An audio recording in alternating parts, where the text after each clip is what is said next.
这几位高手的功夫，个个都跟我一般，你插翅难逃了。哎，你躲到假山后面。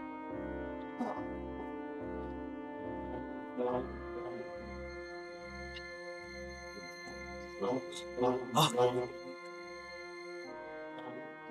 高将军，刺客呢？听到你们来，他刚越墙而逃了。还不快追！怒！快追！怒！走！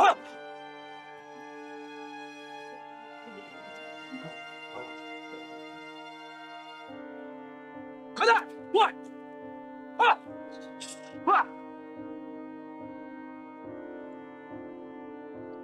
咱们今天算是互相饶了一次，记着，10天之内再来找我，否则休怪我逼你出。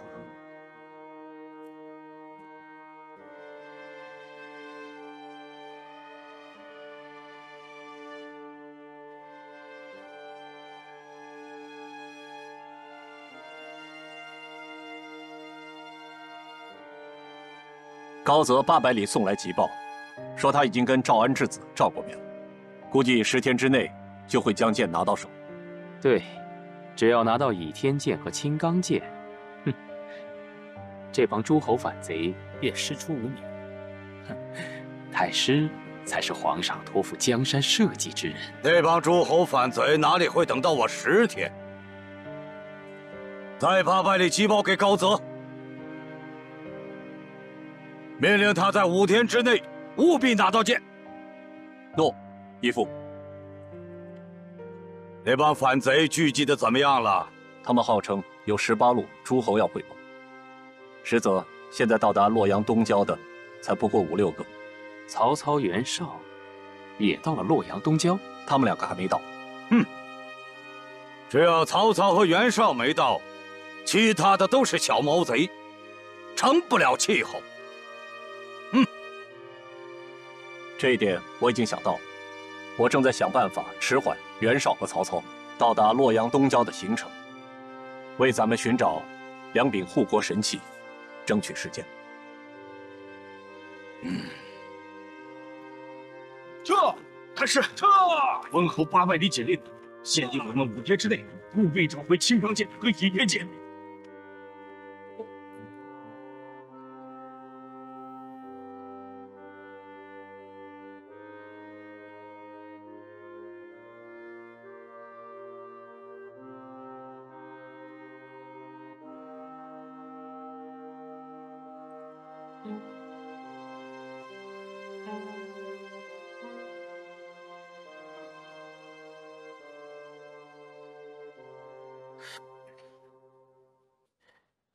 真不知道高将军为什么还能如此的气定神闲。你既不派兵搜寻，也不派假的铁面侠去骚扰百姓，逼他现身，这是为什么呀？逼他出来轻而易举。我们的目的不是他，是护国神剑。如果他玉石俱焚，把剑损毁，或者藏匿于人迹罕至的地方，那我们可就得不偿失了。那我们只能被动的等了。 现在有人比我们更急，他们会逼赵安之子现身。哦，谁？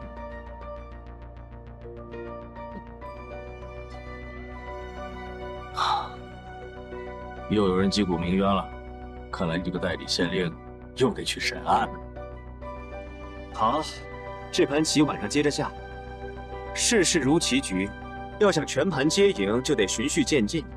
千万乱不得。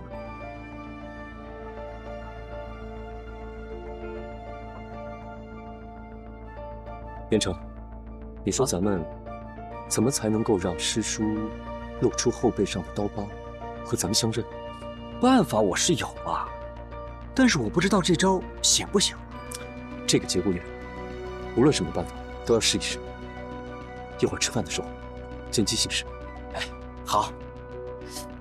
哎呦，我饿了，先吃点。没规矩，不能吃。我就要吃。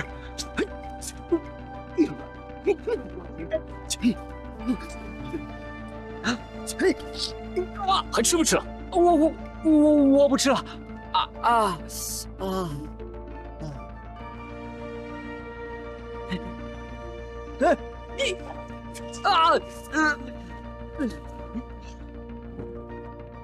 师傅，差点浪费我这只鸡了。老实告诉你们，拳法不要一味求快求狠，重要的是要看清对方的套路。拳呢，一定要稳住，不可以有丝毫的凌乱。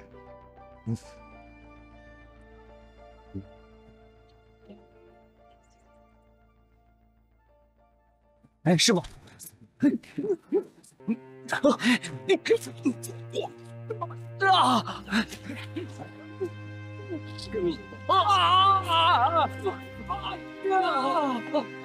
师傅饶命！师傅，我们没有别的意思，就是想向您讨教几招。你们小兔崽子，三国大时候。好。吃饭吃饭。哎呀，这鸡腿就我吃啊！哎，这鸡腿今天做的真好。来，你们也喝点啊。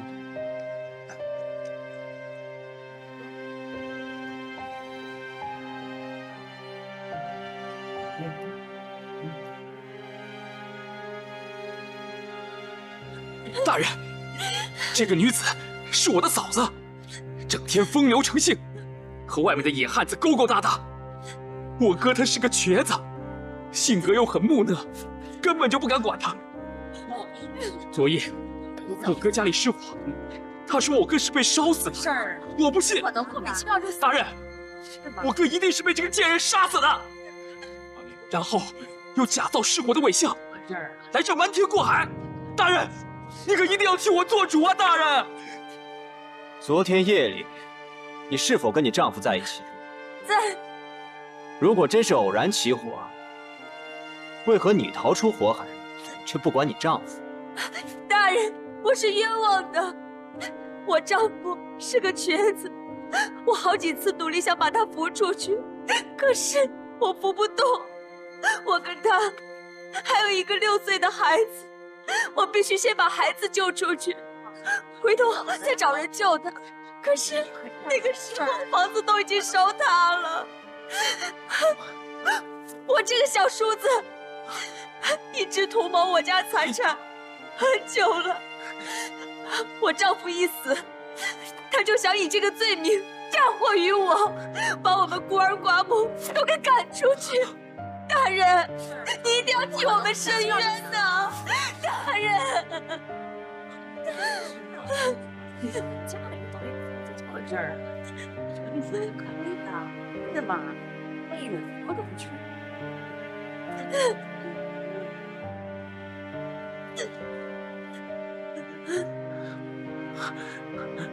仵作，掰开他的嘴。诺。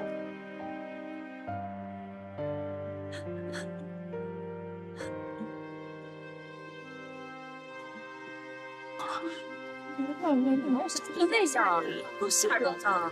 哎呀，可是外面都吓死人了，我没烧死。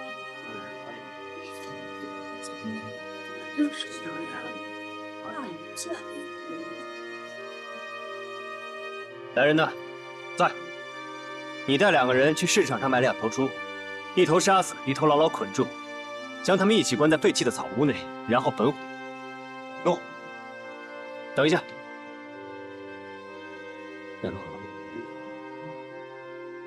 这个县太爷，他是新来的，长得这么儒雅，摆明就是个书生嘛，哪像个会断案的官老爷呀？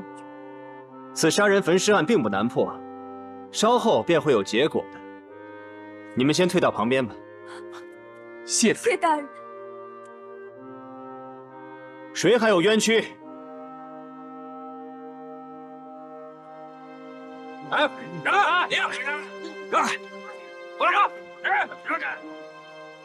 过来，赶紧走。给他看看，认不认识这个人？没见过，没见过。知道不说，我就一刀砍了你。我真的没见过。滚！这样判你满意吧？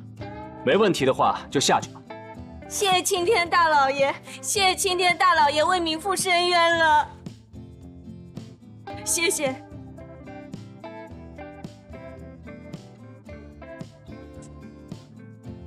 大人这应该是这样。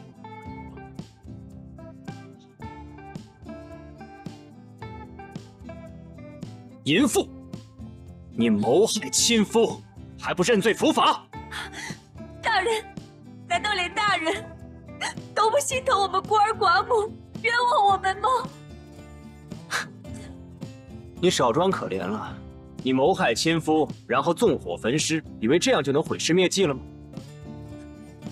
告诉你，本官查的铁证如山，待我一一道来，不由得你不认罪伏法。方才我让他们买了2头猪，杀死1头，捆住1头，一起放到废弃的草棚内，然后焚火。烧过之后检查，直接被杀死的猪，外表看起来虽然很模糊，但是口腔内却很干净。另一口被捆住的活猪，因为在被焚烧的过程中不停地开口挣扎，口腔内留有许多草灰。同样，我仔细检查了你丈夫的尸体，他的口腔里毫无草灰和烟熏的痕迹，这分明是你将丈夫杀死之后才点燃房子的。来人，将这个淫妇关入死牢！大人，你饶了我吧，被婆婆赶了。大人，大人，你饶了我吧！谢大人，谢大人啊！镇定百姓有福了啊！如果能把虎牙山的山贼给剿了，那就更好了。是啊，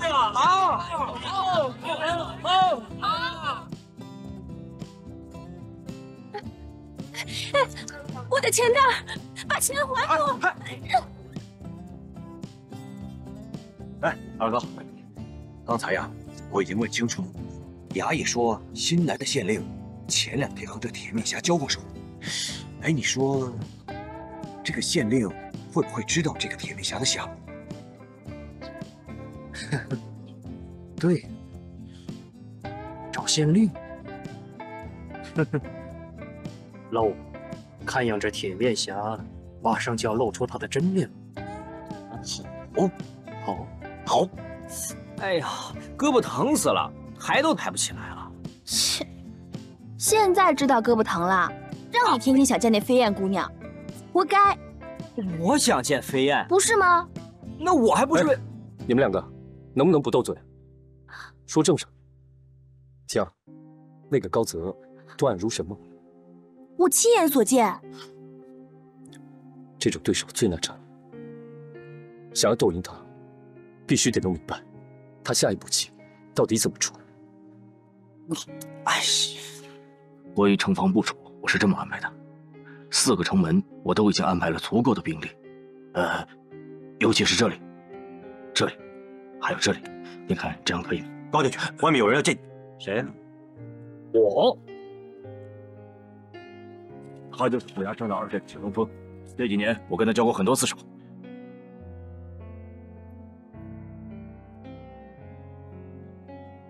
来者皆是客，坐吧。放下吧。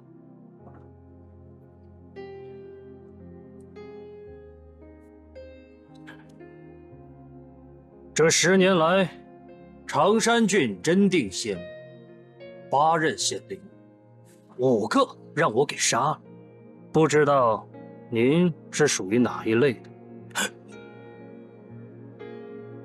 我是要剿灭你们虎牙山的一类。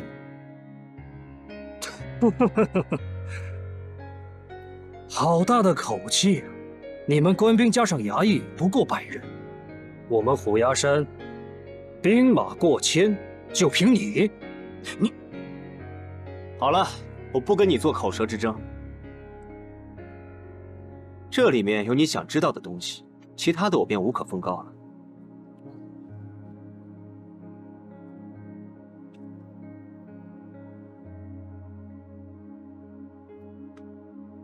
我再警告你一句，现在我暂代县令，在县城里给我放规矩一些，否则把你们全部关进大牢里。你可以走了，宋柯。狂妄的小子！哼，我今天非得教训教训你。我今天不想跟你动手，赶紧走吧。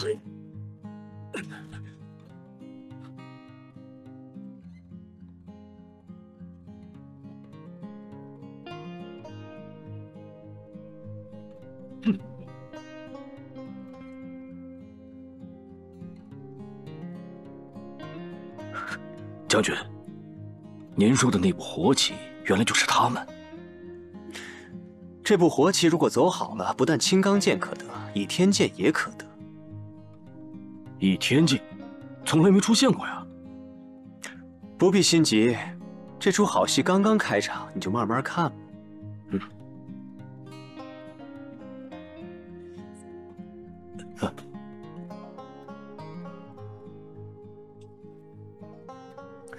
是书。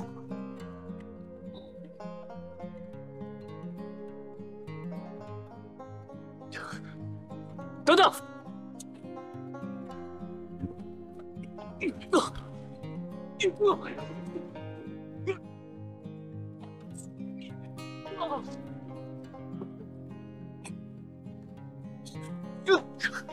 你和我爹赵叔一样，你为什么不肯承认？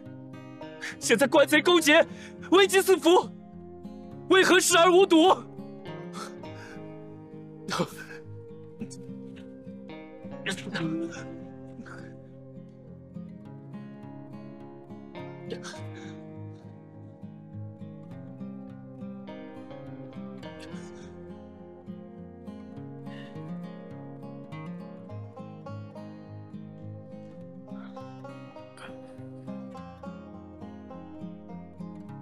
哎呀，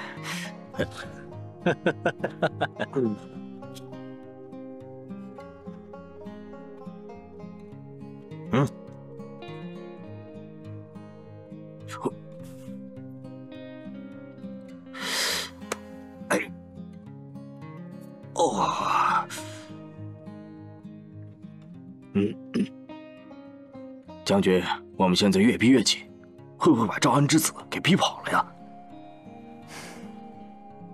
自始至终，咱们都没把他困住，他随时都可以离开真定，离开长山，可他从来没有走过。但是我们这次相逼的力度远远超过了他的想象，他能承受得了吗？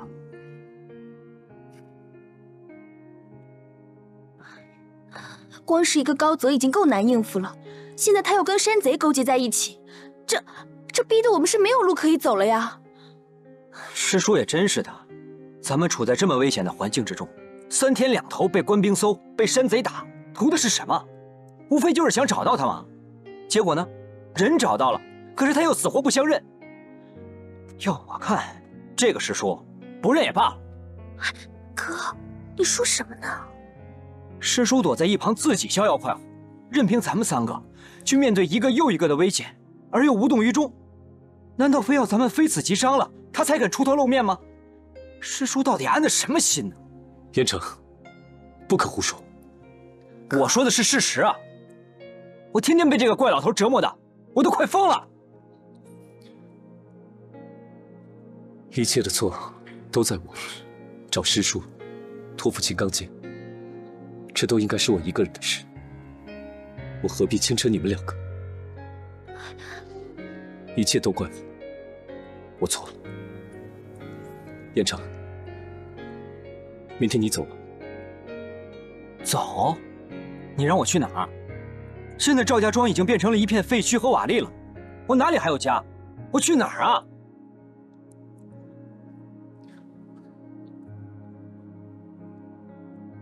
我这儿有一点教书钱，虽然不多，但应该可以搭个小房，起码可以遮风避雨。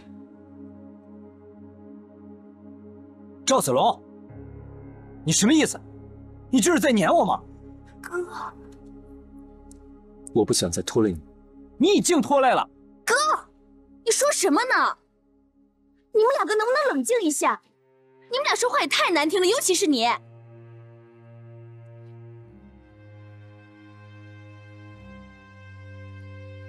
子龙，我哥他有时候说话是挺难听的，可是细想想也不是没道理。现在的情况确实太危险了，要不然我们先离开一段时间，等情况好转了，我们再回来，再帮赵伯父完成遗愿，可以吗？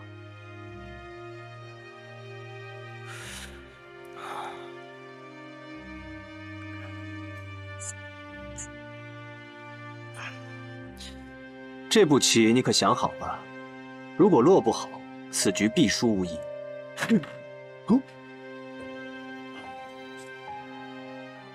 这个节骨眼，我一定不能走。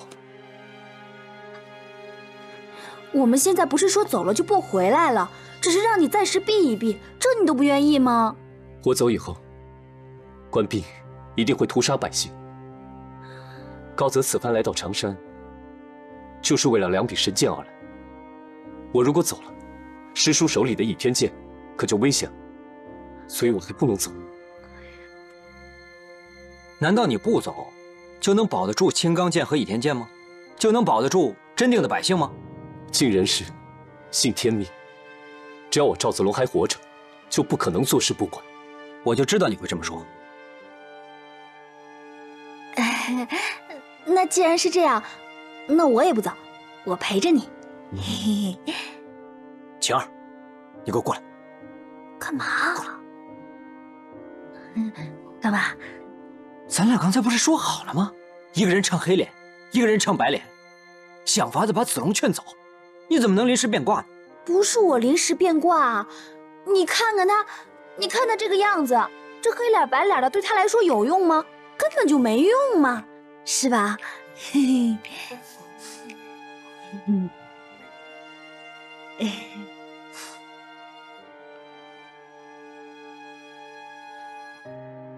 当初他父母双双身亡，图的是什么？护住百姓，还是保住神剑？现在这2种威胁不但没有减少，反而更大。如果他是个孝子，有血性之人，他能走得心安理得？对。那他接下来会有什么反应？天直接和师叔挑明，补缺一番。如果这样还劝不够的话，我没有兑现我的承诺，和高泽搏上一搏。我相信他是个信守承诺的人，他一定会来找我拼命。不过呢，恐怕他等不到那一天了。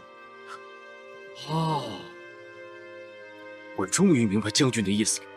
你是说利用山贼？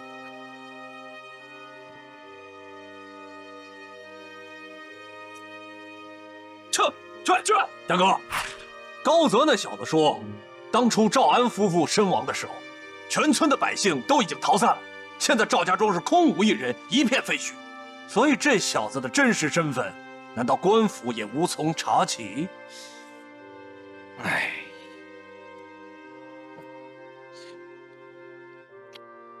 你说说，都交几次手，连对手叫啥都不知道。这都没关系，只要我们知道他是赵家庄的人，他父母的坟还在赵家庄，我就不信他不出来。对呀，高泽够阴的，官府不愿意干的事，就唆使我们来干。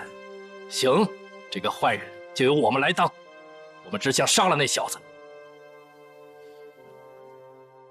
铁面侠，你的死期到了。同学们，功课都完成了吧？完好，那今天就到这儿吧。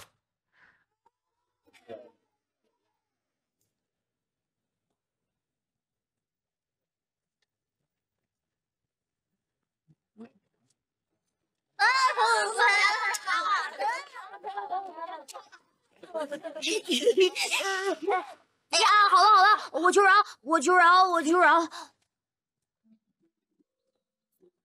我是铁背大侠，我是铁背大侠，我是铁背大侠。看到的应该给我，那是夫子的东西，赶紧给我放下。给我给夫子送过去。一会儿啊，你见到师叔，你别犹豫，直接开门见山的问。我知道。要是还不行的话，也不要紧，我还有一招。到时候他喝上2杯，等到他醉了，然后咱直接撩开他衣服看。谋害药，不行，就算这个师叔咱不认了，咱也不可以用这种卑鄙无耻的手段。子龙，我知道你从小就是正义的人，但是我是爱干那种偷鸡摸狗的事的人吗？你不把我想成英雄也就罢了，我在你心中就这么猥琐吗？这不是谋害药。这个当然不是了，这个是我自己酿的好酒，不过是极烈的酒。这么说，我还错怪你了。好，我给你道歉。哎呀，真没有想到，毕竟是生活了20几年的兄弟，我在你心中竟然是这种德行，伤自尊。好了，哎，咱不闹了。如果要把咱师叔给撂倒，我保证以后每天在飞燕面前说你的好话，你看好不好？这还差不多。走吧，走。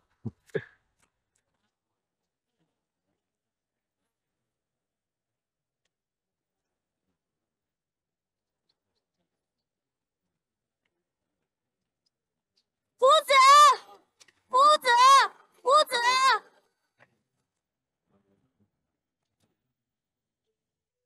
师傅出门访友了。是啊。什么时候回来？这次出去的地方比较远，快则10天，慢则半月。师叔这分明是在躲我们，看来他早就料到我今天是来跟他挑明的。这酒无用武之地了。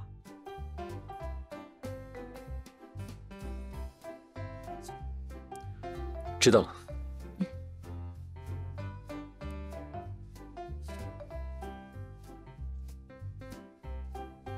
小姐，我们出来游玩这几日，老爷会不会特别担心啊？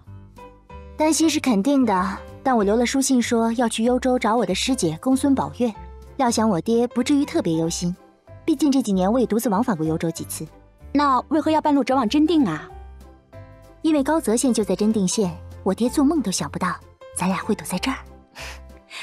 小姐前往真定，恐怕不只是想要躲避老爷的搜索吧，还有其他的原因吧？什么原因？小姐或许从潜意识里想要见识见识这个未婚夫到底如何，对不对呀？看我不撕烂你的嘴！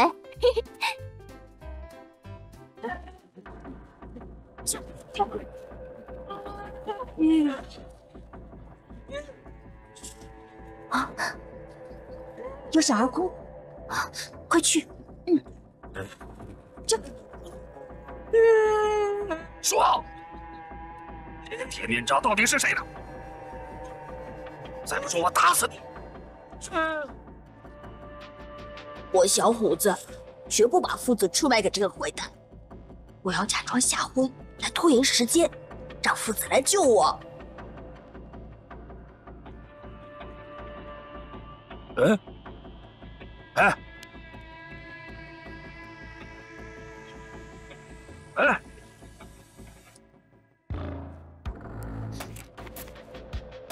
畜生，快放开那个孩子！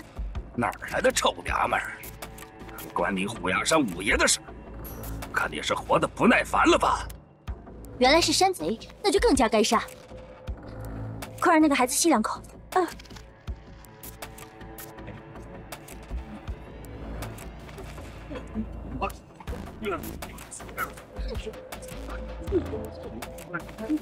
行，没这把，快醒醒，快闻一闻。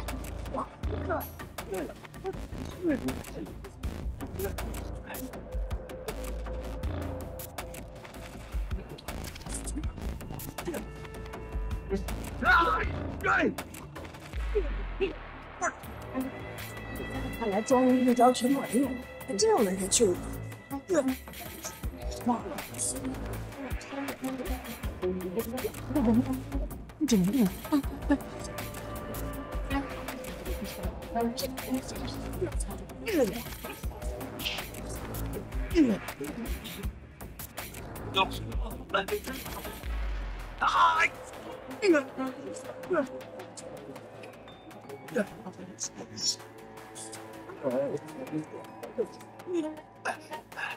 不想娶你性命，快滚！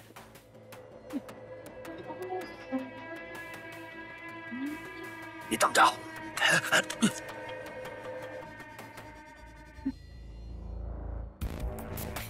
没事吧？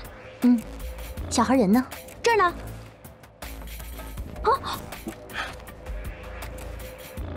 刚才还在这儿呢，赶紧去找，别让他又落入山贼手里。可你的香囊还在他身上挂着呢，那更得赶紧找了。香囊可是我母亲留给我的，千万不能丢了呀。夫子，夫子，夫子，夫子，夫子，他见着你了，夫子。怎么了？怎么了？小伙子，你怎么跑这儿了？可吓死我了！你怎么了？别哭，别哭，好好说。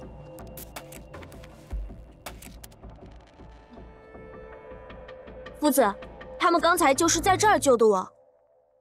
他们人呢？不知道。夫子，这个就是那2个姐姐给我的。好香啊！上等的麝香，而且这里面有好多味稀有的药材，能够宣肺通窍、镇痛消肿，总之功效很多。你怎么会知道这些？夫子嘛，教书育人，涉猎总得广泛一点。我读过几本医书，上面有提过。哦，哎，那这么重要的香囊，咱总不能带回家吧？当然不能了。这样吧，你带小伙子先回去，我在这儿等2个侠女。对咱们小伙子有恩的人，我这个当夫子的一定要有些回报才对。行了，回家吧，小伙子。哦，夫子再见。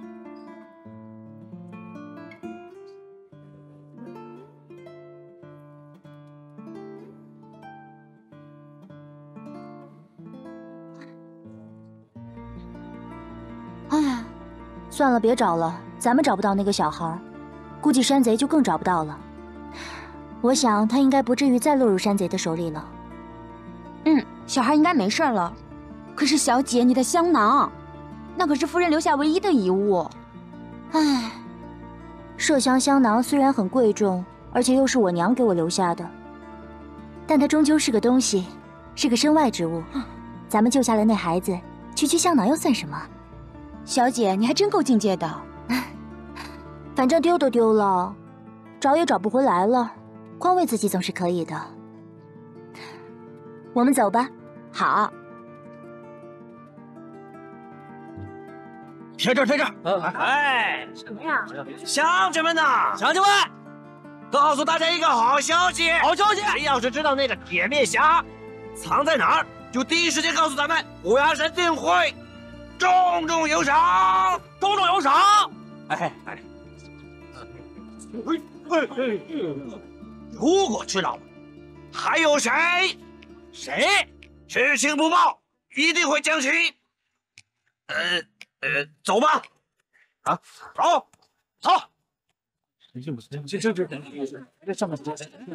铁面怪，我们知道你是赵安之子，限你在明天未时之前出现在赵家庄，否则我们会把赵安夫妇的坟墓掘开，把尸骨挫骨扬灰，让你做个不孝的忤逆之子，即便死后也无颜面见爹娘。虎牙山说到做到。哎呦，早就传闻这虎牙山残暴。没想到这么残暴！是，哎呀，可怜我吧！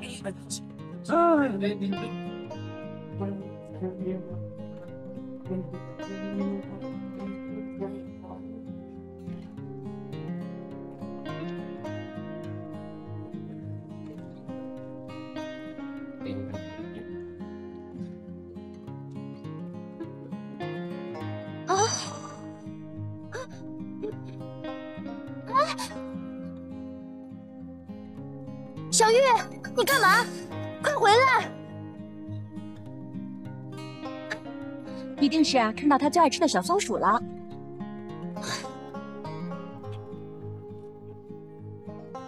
子龙，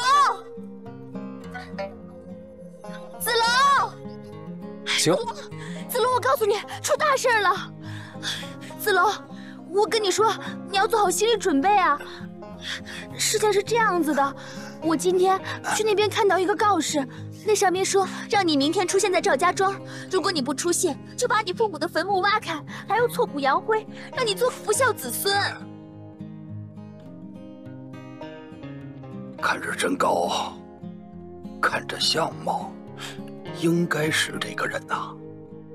哎，对呀，正所谓是不打无准备之仗，咱们是有准备来的。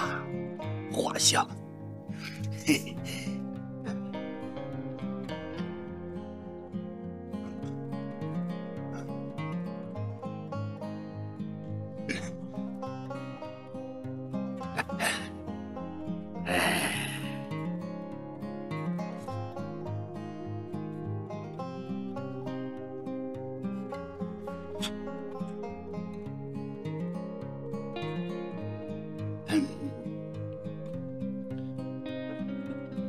上苍有眼，这回我算是发大财了。好吧，现在我让你画像变遗像。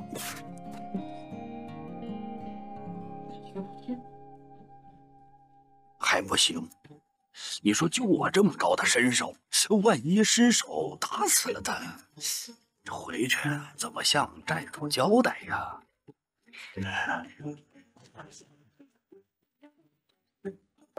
回去向债主禀报1、2、3、4。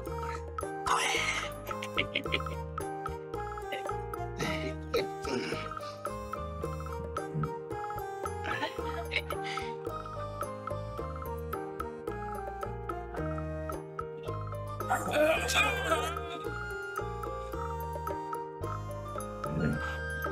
霍爷爷，我不知道您老人家在这儿，我冒犯了。您冷静啊！您冷静，霍爷冷静。说实话呀，咱们是一家人啊。对，霍爷爷，我小名我叫龙龙啊，青龙。别冲动啊！别冲动啊！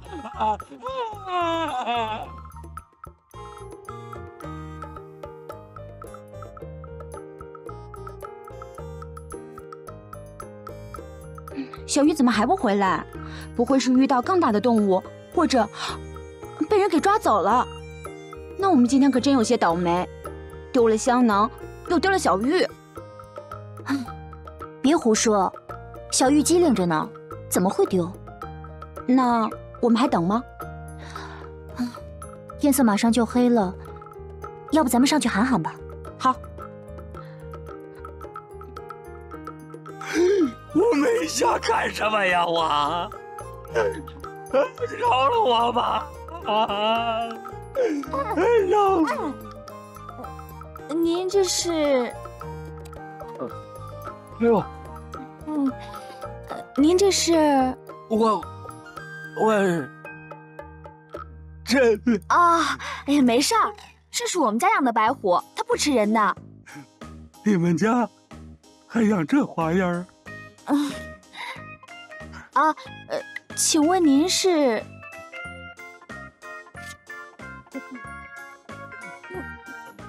大嫂，你看我，大嫂，我都成这样了，你都看不出我是干什么的吗？俗话说得好，小孩没娘啊。说来话长啊，我从小就没有爹呀，是隔壁老黄帮我养活他的。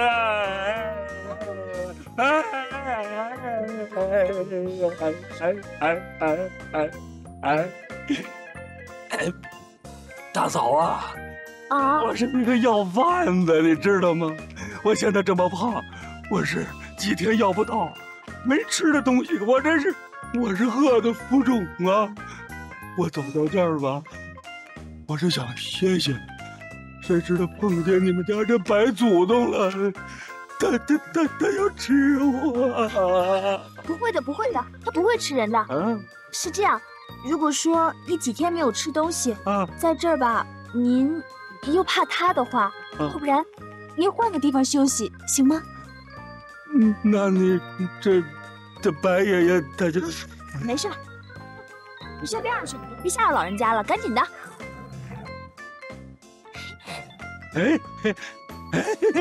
他还挺听话。那我走了，大嫂，不用扶，不用啊，不用给钱啊，不用给钱。等一下，你东西掉了。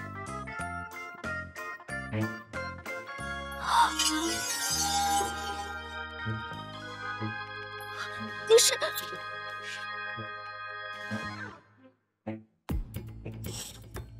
山贼，子龙，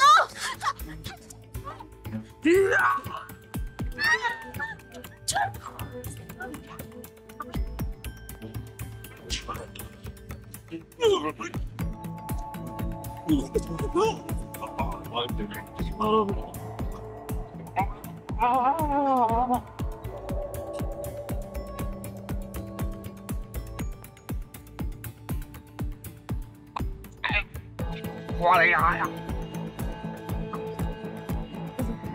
哎呀，谁呀？小玉，小玉，小玉，小玉，小玉，小玉，小玉，回来！小玉，你真是越来越不听话了。如果你再四处乱跑，我可要收拾你了。小姐，天色不早了，咱们赶紧进城吧。哎呀，别走，别走！大哥，大嫂，我错了啊！牙都给我打掉了，饶了我吧！说，全说，我全说啊！你们想知道我全说，别再打我了。其实吧，我呀，站住！站住！子龙，快追！让他跑掉，我们就完蛋了。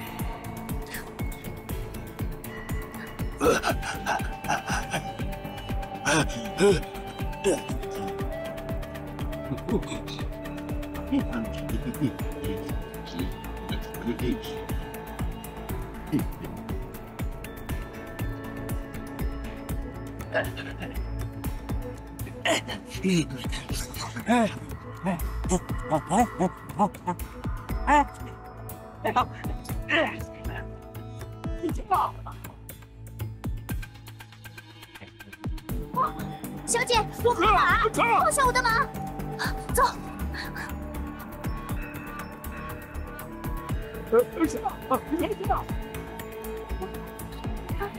站住！你不要！站住！站住！别跑！站住！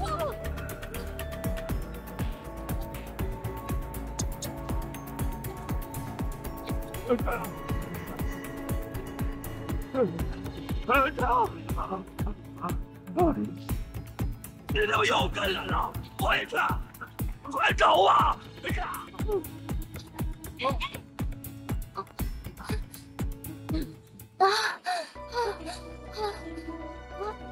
前面好像有只大白狗，追马追得这么快。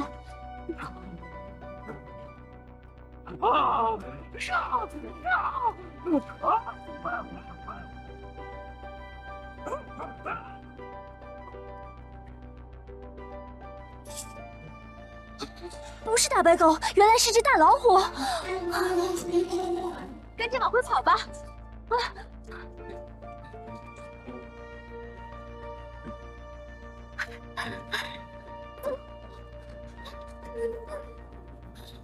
子龙！子龙！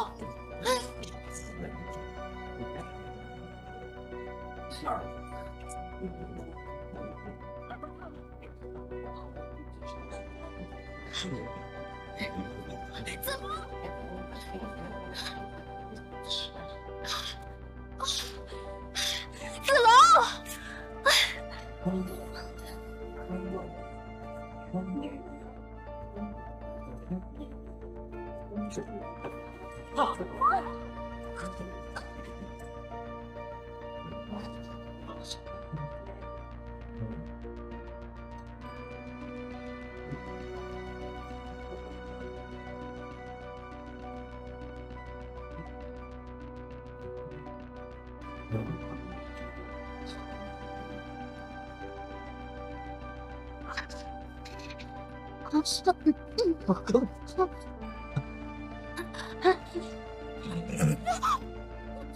好了好了，关了，过去吧。小姐，是你先抱我的。我那是被老虎吓懵了。白虎是我们的朋友，有什么可怕的？再说了，怕就可以随便跟人家抱抱啊。你们的白虎，那不然呢？小姐，咱们的马没了，我们的细软都在马上呢。哼，我们的马被你们的老虎给逼得跳崖了，我们现在什么也没有了。你们说怎么办吧？我们抓我们的贼跟你们有什么关系啊？再说了，我们还没关你们把我们家贼给吓跑了呢。白虎是你们的，你们就得担责任，你们就得赔。你赔什么？现在我们什么都没有了，没有办法吃饭，也没有办法住客栈，马、刀剑、细软，你们都要分毫不差的赔给我们，不然的话跟你们没完。就是嘛，你们总不能让我们露宿山林吧？这里又是豺狼吃老虎的。咱们哪有银子啊？就是啊，我不管。这天马上就要黑了，你总得让我们有个地方住，有口饭吃吧。但我们真的没有钱。那要不然，让他们上我们那儿住去？住得下吗？你们想得到没？谁跟你们俩挤啊？赶紧想法赔钱吧。喂，如此蛮横不讲理，这里没有谁欠你钱。再见。活该！你们，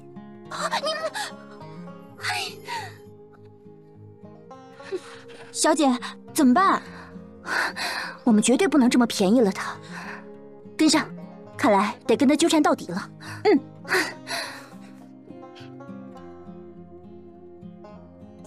好，慢走啊！哎，新鲜的热包子。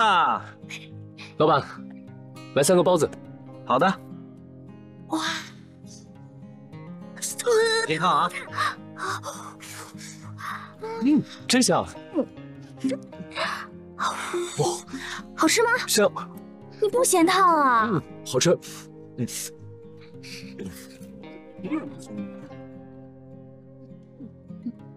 辣的呀！是啊，是辣的，你自己要讲的，怪我啊？水。哎，那水不能喝，是用来洗手的。你怎么不早说啊？我还没来得及说，他就喝了。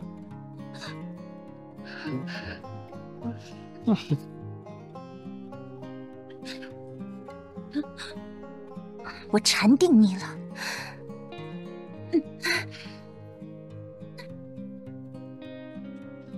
哎，这个别过来，那个照应主播才是。哎，真像哦，就是这样，叫做青出山我还有这个面具呢啊！哎，你这事儿对呀，这个天才解释着如此恶毒的咒术，就是逼我先生命。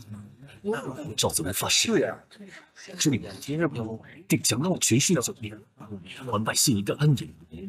做。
我说赵子龙，你说让房就让房，你经过我的同意了吗？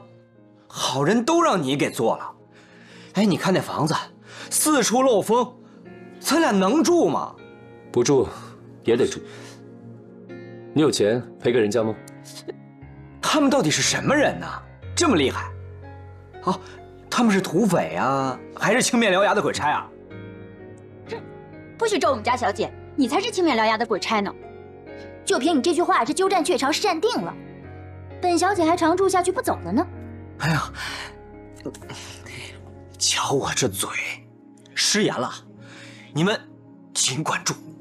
哎，你们要有什么事情就找我，别客气。麝香？什么麝香？你身上怎么有麝香味？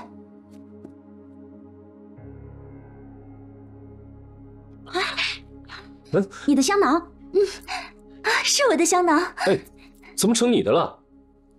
是不是一个小孩子给你的？是啊，我的学生小虎子。是啊，是我们救的他。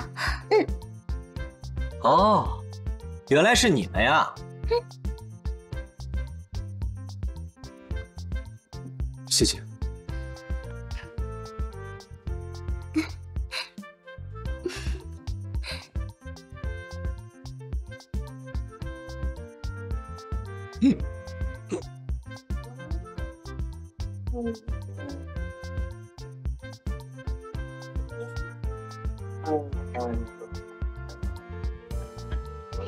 嘘。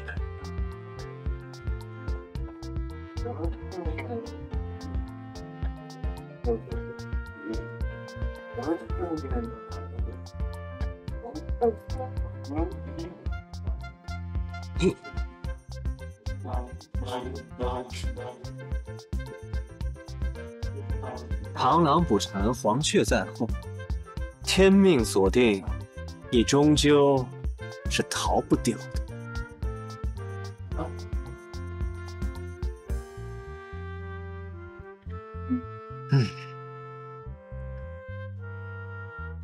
子龙呢？他出去买香烛去了。我都买了，他去哪儿买了？哎呀，他心情不好，让他出去走走也行。哎，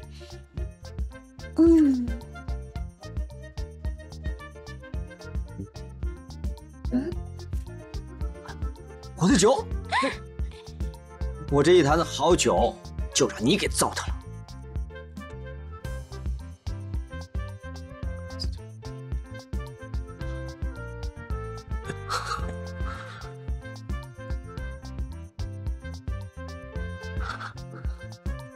小兄弟，你不时用手按头，你现在应该是头痛欲裂吧？我虽然头痛，但我的病不是先生能医治的。小兄弟，在下与神医华佗师承一脉，无病不治，无疾不医。我已瞧得出，你现在内心纠结难解，迟滞了体内气息的逆流，故而引起头痛欲裂。只要你能讲出内心纠结的缘由，我或许可以帮你缓解一下病痛。我虽然不相信心病还能医治，但先生出语不俗，定是渊博之人。我有一个问题，想向先生请教。请讲。听父母之言，看似尽有效，到头来却是大不效；不听父母之言，当下是尽了孝，但最后还是大不孝。先生，我该当如何？小玉最近不停的乱跑，也不知道她怎么了。那还用问吗？到发情期了呗。唉，哦，在父母生前，恭敬恭顺，此为小孝。即便是父母先逝，仍然能以父母之愿安身立命，此为忠孝。扬名于后世，使父母尽显荣光，此为大孝。为国尽忠，护邦安民，此为至孝。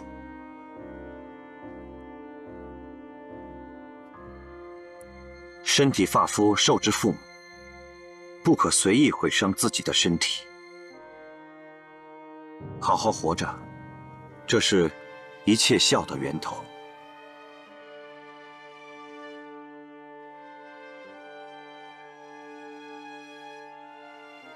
唉，小玉怎么还不回来？青衣姑娘，我们的房间你进来干嘛？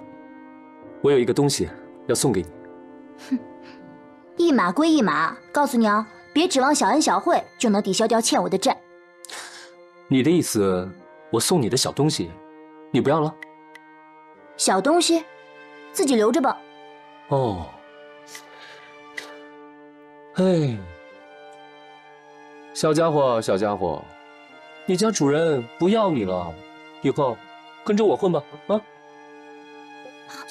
等一下。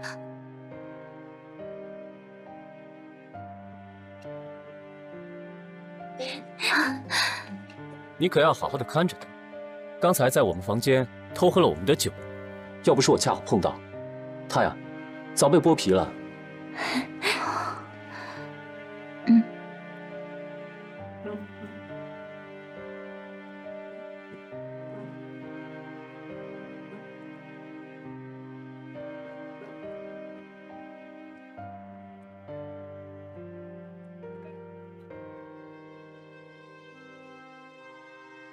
要不然，咱们就趁着夜色行动吧，就跟上次一样，我负责引开山贼，你们2个人就见机行事，怎么样？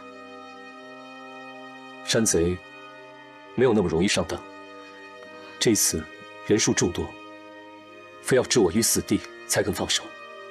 就算有一部分山贼去追你，剩下的也是一场恶战。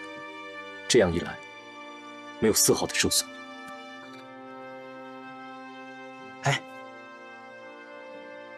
我突然想到一个好办法，你俩看行不行？咱俩呢，先从水里潜过去，然后躲在草丛中，伺机射杀头领。只要一死，贼兵必乱，到时候咱们就有了可乘之机了。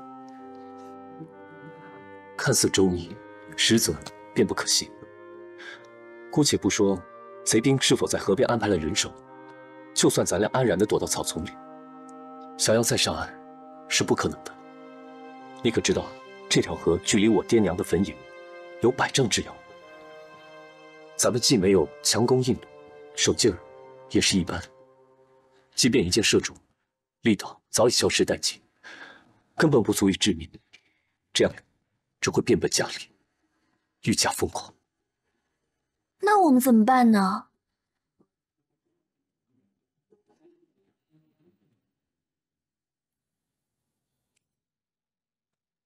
再乱跑，还把你关起来，听见了吗？小姐，那个赵子龙竟然就是老爷和高泽他们苦苦追寻的铁面侠，要不我们悄悄把消息放出去？简直是胡闹！你怎么能这么想呢？我爹追查他，那是受董卓所命，不得已而为之。这个赵子龙既然有百姓称他为铁面侠，据说是干过杀山贼救民女的义举，我们怎能做为虎作伥的事？那他害得我们丢了马匹、细软和捉弄你的事儿，就因为他送回了小玉，就一笔勾销？当然不会放过他，我还得让他好好付出点代价。兄弟们，都把眼睛放亮些！只要铁面侠他敢来，我们就让他有来无回。对，这也不行，那也不行。子龙，那你说还有什么别的办法？我暂时还没有想到一个稳妥的法子。稳妥？你现在还在想什么毫无危险的法子吗？咱也不能随便丢了命吧。子龙，这是你说的话吗？前几天我和晴儿劝你离开，你却大义凛然地说什么尽人事、听天命。怎么才过了这么几天，你就变成这个样子了？我不离开，是为了护剑，为了不牵连百姓。现在，我不敢丢掉性命，仍然是为了护剑。怎么从哪儿说你都有道理呢？但是现在赤裸裸的问题就摆在面前了，养你20多年的亲爹亲娘，马上就要被贼人挫骨扬灰了。作为人子，你却如此冷静，竟然还编出这么多道理来。我真的是看错你了。哥，说什么呢？